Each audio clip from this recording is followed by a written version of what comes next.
Winter Park, Florida. A quiet suburban neighborhood just outside Orlando. Ordinary streets, ordinary apartments. The kind of place where nothing like this was supposed to happen. This is her story. This is her crime. Sarah Boone and Jorge Torres Jr. had been together for several years when the events of February 2020 unfolded. Their relationship was volatile and complicated, marked by arguments, alcohol, and a dynamic that would later become the central battleground of one of the most disturbing murder trials Florida had seen in years. Neighbors described a turbulent couple. There were reports of altercations. There were calls to police. There was a history that both sides would later interpret very differently.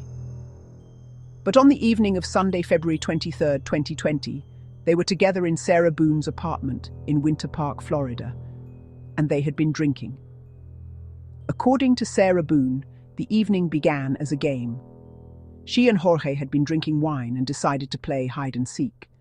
She said it was his idea to climb inside a blue hardshell suitcase. She said she zipped it closed at his request. She said it was supposed to be playful, silly, fun. But what the evidence showed, what her own phone showed, told a completely different story. Jorge Torres Jr. was not playing. He was trapped, and he was begging for his life. When investigators examined Sarah Boone's phone, they found videos she had recorded herself. In the footage, Jorge Torres Jr. could be heard from inside the zipped suitcase, telling her he could not breathe, that he needed to get out. His voice was desperate and frightened. Sarah Boone's voice on the recordings was calm. At points, she appeared to be laughing.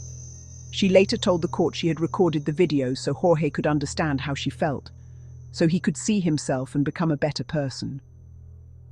She left him in the suitcase overnight.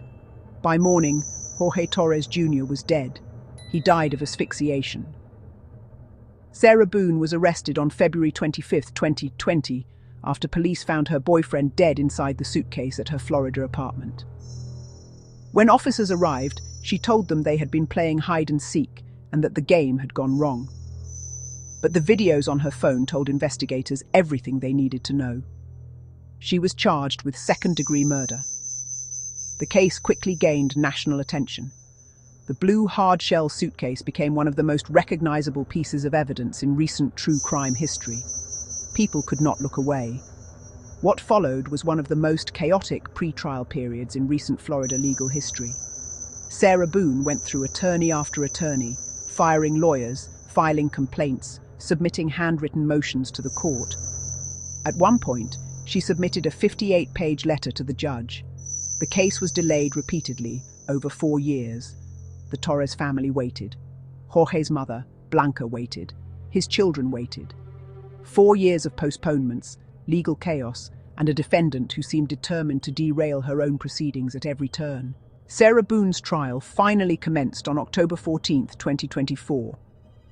The prosecution argued that her actions were deliberate and intentional, that she had used the suitcase as a weapon to terrorize and ultimately kill Jorge Torres Jr. The defense argued that Sarah had been a victim of domestic abuse herself, that she suffered from battered woman syndrome, and that her actions that night were the result of years of fear and trauma. Sarah Boone took the stand in her own defense. She told the jury she had not known Jorge could die inside the suitcase. That murder was never her intention. The jury heard the recordings. They watched the videos. They listened to Jorge Torres Jr. begging for air from inside that blue suitcase. And then they deliberated. On October 25, 2024, the jury deliberated for less than 2 hours before reaching a verdict. Sarah Boone was found guilty of second-degree murder. The speed of that deliberation said everything. Less than 2 hours for a case that had taken 4 years to reach a courtroom. The evidence had been that clear. The videos had been that damning. Jorge Torres Jr. had been heard. Finally, on December 2, 2024, Sarah Boone appeared before Judge Michael Kranick for sentencing. Several members of Jorge Torres Jr.'s family delivered victim impact statements. His mother, Blanca, told the court that Sarah Boone had not only killed her son, she had killed a father, a brother, and an uncle. She said that sometimes she still looked out the window, waiting for Jorge to come home and tell her he loved her. His sister Victoria told the court that Boone deserved to rot. Sarah Boone was sentenced to life in prison without the possibility of parole. As of 2026, Sarah Boone is on her fourth appellate attorney, after the previous three withdrew for various reasons. She has filed handwritten motions, complaining that she has had no contact with her own lawyer. She has maintained that the trial was unfair. She has shown no indication of accepting responsibility for what happened to Jorge Torres Jr. on the night of February 23, 2020. The blue suitcase, the recordings, his voice asking for air, none of it has moved her toward acknowledgement. The Sarah Boone case raised questions that true crime audiences and legal experts have debated ever since. Was this a domestic abuse situation that spiraled into tragedy? A woman who had been victimized herself, finally snapping in the worst possible way? Or was it something colder and more deliberate? A woman who picked up her phone and recorded a man dying and found it funny? The jury answered that question in less than 2 hours. But the wider conversation about what happened in that apartment in Winter Park, Florida, on a February night in 2020 has never fully ended. Jorge Torres Jr. was 42 years old. He was a father, a son, a brother.